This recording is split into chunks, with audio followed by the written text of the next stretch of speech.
88.6, Plenty Valley FM, and on the line from Crimestoppers is Alex. We have our 3 wanteds for this week. Our first wanted is Kiana Morrison. Morrison is wanted by police for contravening a community corrections order, theft of a motor vehicle, and possessing methamphetamine.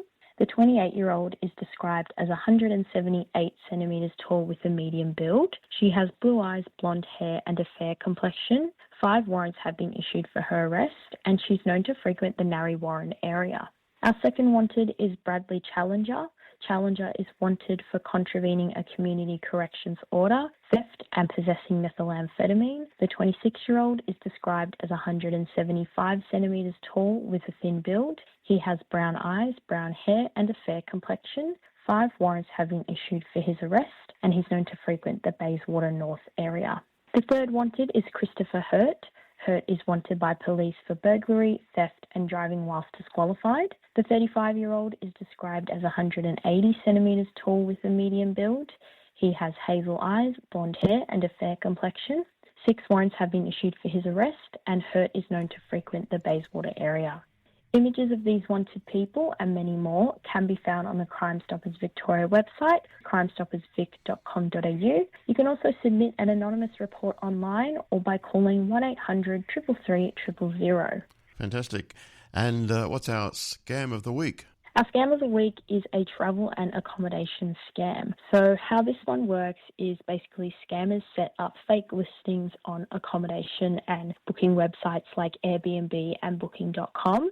So they'll list on these hosting websites just to get people's money. They'll get those deposits, and then when people turn up to that accommodation, the place isn't real and they've realised that they've been scammed. So scammers also start messaging people who have made a booking, pretending to be the hotel and claiming that there's been an issue with the payment.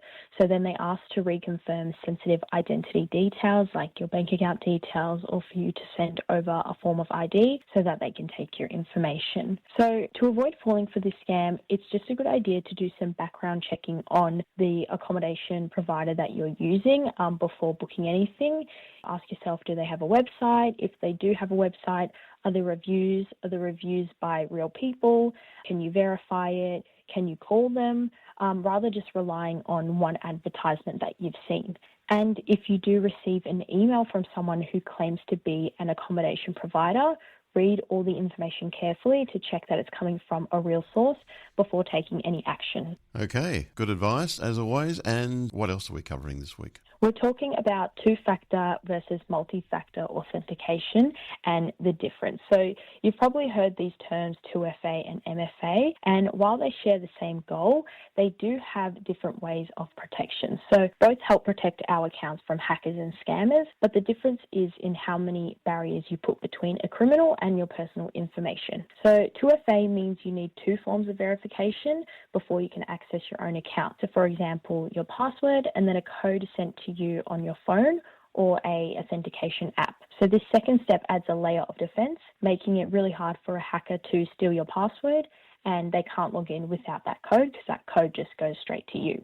MFA, on the other hand, takes things one step further. So instead of just 2 checks, it includes a password or PIN, a security key, phone or app, even a fingerprint, facial recognition, or voice ID. So this one adds more layers, making it much, much harder for someone else to access your account.